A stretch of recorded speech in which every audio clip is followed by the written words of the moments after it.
Hi friends, പുതിയൊരു വീഡിയോയിലേക്ക് വീണ്ടും എല്ലാവർക്കും സ്വാഗതം. അപ്പോൾ ഇന്ന് നമ്മൾ ഒരു കൃഷിയെ കുറിച്ചുള്ള വീഡിയോ ആയിട്ടാണ് ഇന്ന് കാണാൻ വേണ്ടി പോകുന്നത്.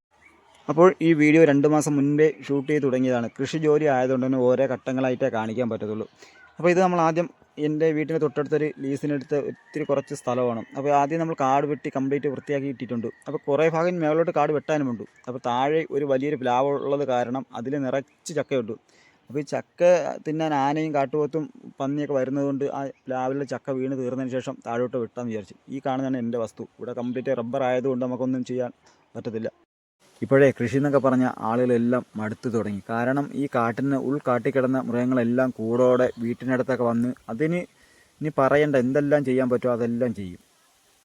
അപ്പോൾ ഞാനും ഒരു പരീക്ഷണത്തിന് പോകുന്നത്, കിട്ടിയാൽ ഊട്ടി അല്ലെങ്കിൽ ചട്ടി. അങ്ങനെ ഞാനൊരു 150ഓളം വാഴക്കന്ന് എടുത്തുകൊണ്ട് വന്നു. അതിൽ 80ഓളം ഏത്തനും പിന്നെ രസകളി, അങ്ങനെ 5 ഇനം വാഴക്കന്ന് വച്ചിട്ടുണ്ട്. 1 മാസമായി വച്ചിട്ട്. അപ്പോൾ അത്യാവശ്യം ഇനി ഇടയ്ക്ക് മരിച്ചിനിയുടെ വയ്ക്കണം. പിന്നെ ചെറുതായിട്ട് ഇടവേള കൃഷിക്ക് എന്തെല്ലാം വയ്ക്കാൻ പറ്റും അതെല്ലാം. അപ്പോൾ ഇതിനിടയ്ക്ക് തന്നെ 2 തവണ കാട്ടിലെ മ്ലാവ് വന്നിട്ടുണ്ട്. ഇതിനെ തുരത്തി വിടാൻ ഞാനിവിടെ സംവിധാനം കാണിച്ചിട്ടുണ്ട്. ഞാൻ കരി കൊണ്ട് പടം വരച്ച് അതിനെ പേടിപ്പിച്ച്. പക്ഷേ പേടിച്ച് മ്ലാവ് പോയില്ല. എൻ്റെ വാഴക്കൊന്നൊരു 3 എണ്ണം കടിച്ച് തിന്നിട്ടുണ്ട്. അപ്പോൾ ഇതാണ് അവസ്ഥ. ഇനി എന്തെങ്കിലും ഫെൻസിങ് വല്ലതും സോളാർ ചെയ്യണം, എങ്കിലേ കിട്ടുള്ളൂ. അപ്പോഴേ ഇതൊരു 1.5 മാസം കഴിഞ്ഞിട്ടുള്ള വീഡിയോ ആണ്. അപ്പം ഞാൻ വാഴ വെച്ചതിനേക്കാളും 1.5 മാസം ആയ നേരത്ത് കാട് ഏകദേശം വളർന്ന് കയറി വരുന്നുണ്ട്. അപ്പോൾ അതിനൊക്കെ നമ്മൾ വലിച്ചു പിടിച്ച് കളഞ്ഞ് മരിച്ചിന് കമ്പ് ഓരോന്ന് വയ്ക്കാൻ വേണ്ടിയുള്ള പ്ലാനാണ്. വച്ച് വരികയാണ് മേലോട്ട്. അപ്പോൾ പകുതി വരെ ഇതുവരെ എത്തി. ഇനി അങ്ങ് മേളിൽ വരെ ഉണ്ട് വയ്ക്കാൻ. അപ്പോൾ ഇതെന്തായിരുന്നാലും ഒന്നിൽ പന്നിക്ക്, ഒന്നിൽ എനിക്ക്. നമുക്ക് തന്നെ വാഴക്കൊലയോ മരിച്ചിനെയോ കിട്ടിയാൽ തന്നെ ധൈര്യമായിട്ട് കഴിക്കാം. കാരണം നമ്മളിതിനകത്ത് വേറെ ഈ കരിയിലെ അല്ല ചവറും അല്ലാതെ വേറെ ഒരു വളവും ഇതിനകത്ത് ചെയ്യില്ല. അങ്ങനെ നമ്മളെ വാഴ ഒരു 2.5 മാസം കഴിഞ്ഞ വാഴയാണ് ഈ കാണുന്നത്. അപ്പോൾ നമ്മൾ ഏത്തവാഴയൊക്കെ അത്യാവശ്യം 2.5 മാസമൊക്കെ ആയപ്പോൾ തന്നെ നല്ല എണ്ണം കയറി വരുന്ന കാഴ്ചയാണ് കാണുന്നത്. അപ്പോൾ നമ്മൾ കംപ്ലീറ്റ് ഈ ഇടയ്ക്കുള്ള കാടെല്ലാം പുഴുത് അതിൻ്റെ മൂട്ടിൽ വളത്തിന് വേണ്ടി അടുക്കിയിട്ടുണ്ട്. ഈ കാണുന്നത് പാവൽ, അത് 2 മൂടൂടെ വെച്ചിട്ടുണ്ട്. അപ്പോൾ അത് ഏകദേശം മേലോട്ട് കയറി വരുന്ന കാഴ്ചയാണ് ഗെയ്സ് കാണുന്നത്.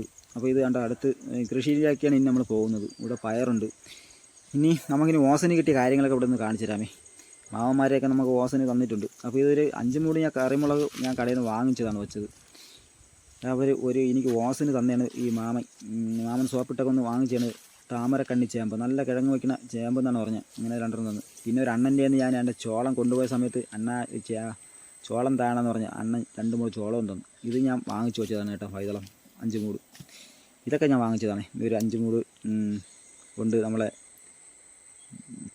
എന്തോന്നു ചേനയൊക്കെ, ഇതിന് കാച്ചിൽ, ചെറുവള്ളി ഇതെല്ലാം കടയിൽ നിന്ന് വാങ്ങിച്ചതാണ്. ഇതൊന്നും ഓസിന് കിട്ടിയതല്ല കേട്ടോ. ഓസിന് കിട്ടിയ 2 സാധനമേ ഉള്ളൂ. ഇത് നമ്മളെ ചേമ്പ്. അപ്പോൾ ഇത് നമ്മളെ ചേമ്പിൻ്റെ മുട്ടയാണ് ഒരു 10 മൂട് വാങ്ങിച്ച് നട്ടത്. അപ്പോൾ കംപ്ലീറ്റ് ചുറ്റിൽ ഞാൻ സോളാർ ഫെൻസിങ് ഇട്ടിട്ടുണ്ട്. അപ്പോൾ അതിനുശേഷം മൃഗങ്ങളൊന്നും ഇതിനകത്ത് കയറിയില്ല. അവിടെ ഇനി ബാക്കി മൃഗങ്ങളൊന്നും കയറിയില്ലെങ്കിൽ അടുത്ത വീഡിയോ കാണാൻ ടാറ്റ ബൈ ബൈ.